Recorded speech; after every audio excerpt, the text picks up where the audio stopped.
Living History, Ralston Bates, by Austin Garrett, Patrick McCullough, and Garrett Sprigg.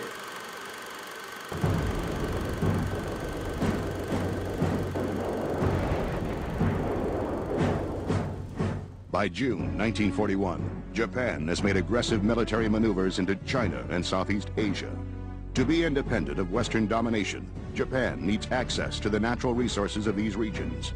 But the United States objects to the invasions, and tensions build between the two countries. The Japanese realized that war with the United States could become inevitable. With American economic and military strength, such a confrontation would overwhelm Japan's armed forces. On December 7, 1941, during a 2-hour sneak attack on the American Pacific Fleet anchored at Pearl Harbor, Japanese Navy pilots scored a near-complete victory. Almost 85% of the American fleet was either damaged or destroyed.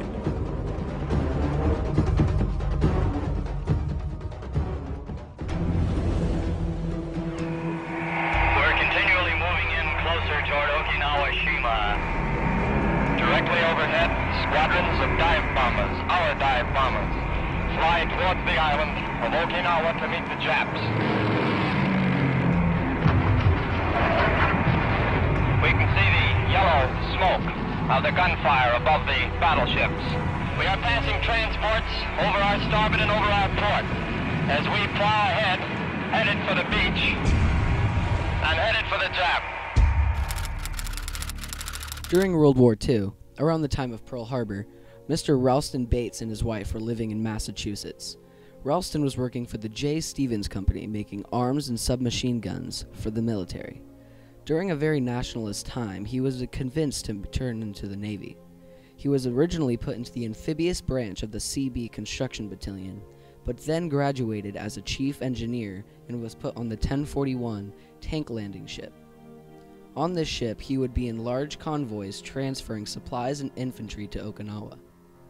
Though he spent most of his time in the engine room and did not see war or was a part of the initial invasion, he is still one of the few who is still alive to tell their story.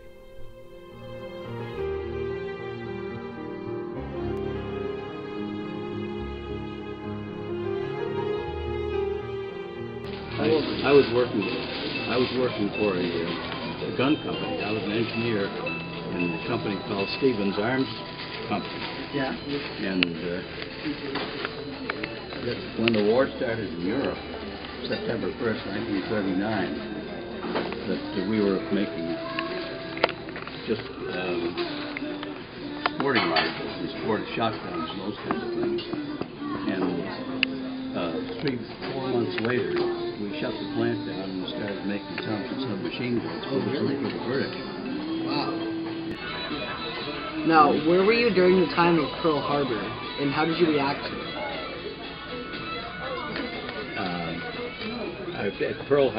When Pearl Harbor happened, that I was working, and it was a Sunday, and that's when I was back in Massachusetts, and it was 1 o'clock Sunday afternoon when we were listening to the radio. We didn't put television, there was no television those days, and we were listening to Sammy Kaye on the radio. I remember it very clearly. And all of a sudden they broke into the program and said Pearl Harbor has been bombed. Jeez. And, you know, it made a difference, but in a sense it didn't make a difference because you were so far away that you didn't kind of really get all you knew was that we were at war right now. Jeez. And so, you know, accepted it. And as a matter of fact, that was in December 7th. Yeah. And I was probably a month later or less, but I went down to the airport and tried to enlist. I was married in 1939. But I still wanted to get in the service because everybody in those days was extremely patriotic, and you wanted just anybody of the right age wanted to get in the service. And the company wouldn't let me go. They had to sign a release in order to let me go into the service. So and then they said, no, you're more important. You got to stay here. So finally in 1943, somewhere 1943, somebody told me to go down and visit the Seabees. So I went to the Seabees and told the guy my story, and he said, well, I'll tell you what, he said, I can't give you a commission, but he said, if you go in as a chief, as an enlisted man, as a chief, which is the highest rank you get an enlisted man, you're in. So I enlisted as a chief machinist mate in the Seabees. I was in the amphibious forces. They sent me to diesel school to learn diesel engines. They had on an LST. I don't know if you know what an LST is, but landing ship tank. Where are you stationed? Well, I was stationed on the ship. Oh, cool. Before that, I was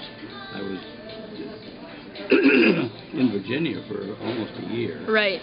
And then I got commissioned. Wow. Went to school up in Michigan. Yeah. And then they sent us back to Virginia to form a crew. They brought all the guys together to form a complete crew for the ship. And we all got to know each other. And then we went up to Pennsylvania and picked up the ship in the shipyard. They loaded us with 4 PT boats and great big steel freighters on the top deck.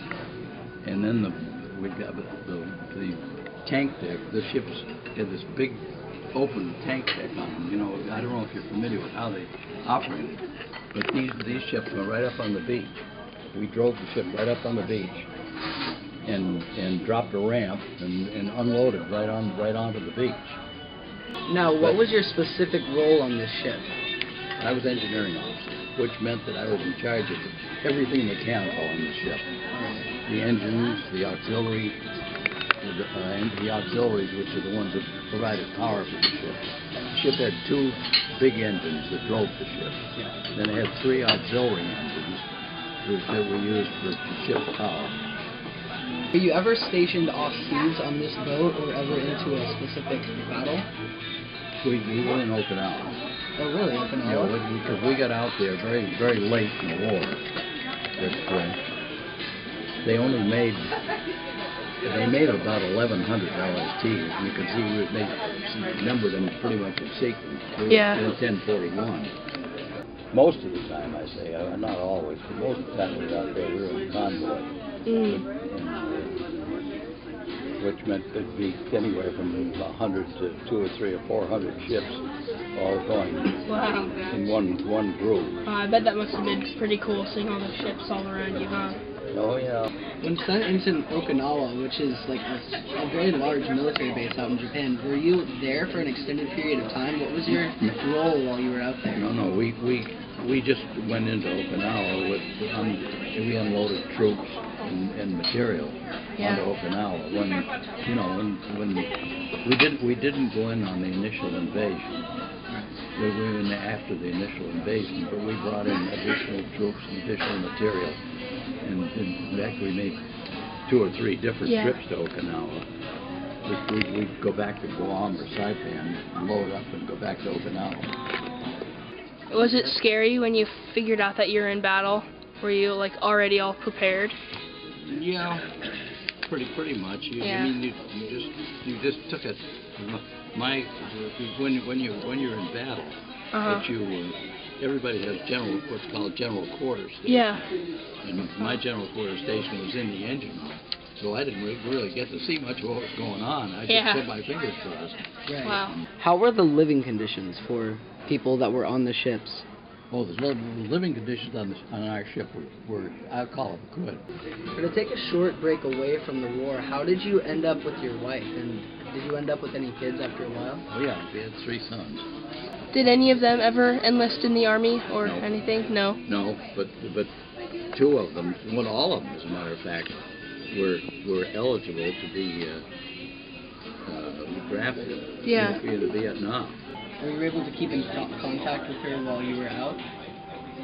Only by letter. Yeah. And letters took forever. I mean, I'm sure. Because anything that my wife wrote to me had to go through a fleet post office. Fleet post office, San Francisco. Jeez.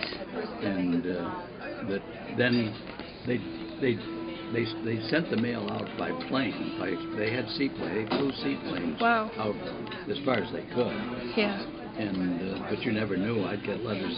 Sometimes I'd get a letter that was 40 days old, and in the same mail I'd get another one that was 10 days old. Oh, wow. So it was very indefinite. Yeah. What were your feelings when you're in the war? Did you get used to it for a while, or was it always kind of an awkward feeling? Oh no, you get very used to it very quickly, and it's just the way of life. Yeah. Wow. And you accepted it the way it was, and that was fine. I mean, you didn't wander around wondering why you were there. At least I didn't. Yeah.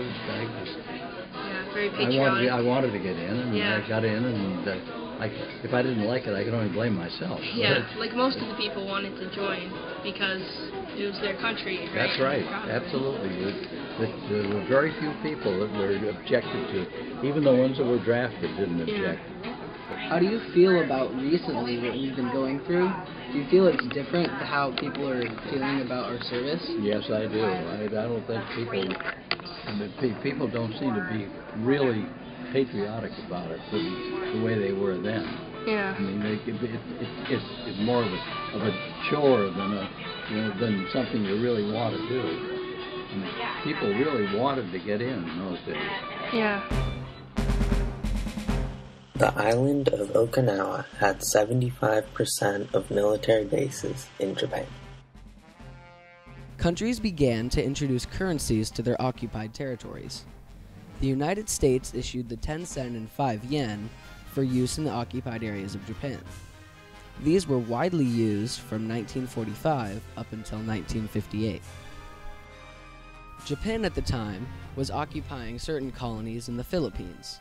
The Japanese government introduced this 1,000 peso, which was to help prevent the collapse of the Japan-Philippine peso. The United States government had military planes drop propaganda such as this over Japan, similar to the way that Germany did with Europe. The Japanese government, however, did not want people to read this propaganda and often killed those who tried to pick it up. This made it extremely difficult for the United States to spread its influence. 16 million Americans served in the military during World War II. Almost 1 million did not return. But in 1945, Ralston Bates was lucky enough to be able to return home, unharmed and unscathed, to see his wife and 3 sons. Many of the people that Ralston Bates became close with either did not return home or died not long after due to wounds or other natural causes. And today, most of those soldiers who survived have died off, have disappeared, and their stories along with them. After more than 6 decades, remnants are found on the ocean floor, which are a constant reminder of the battle that took place on the surface above. These graveyards not only a reminder of the brutality of war, but are a tribute to the men and women who made the ultimate sacrifice for their country.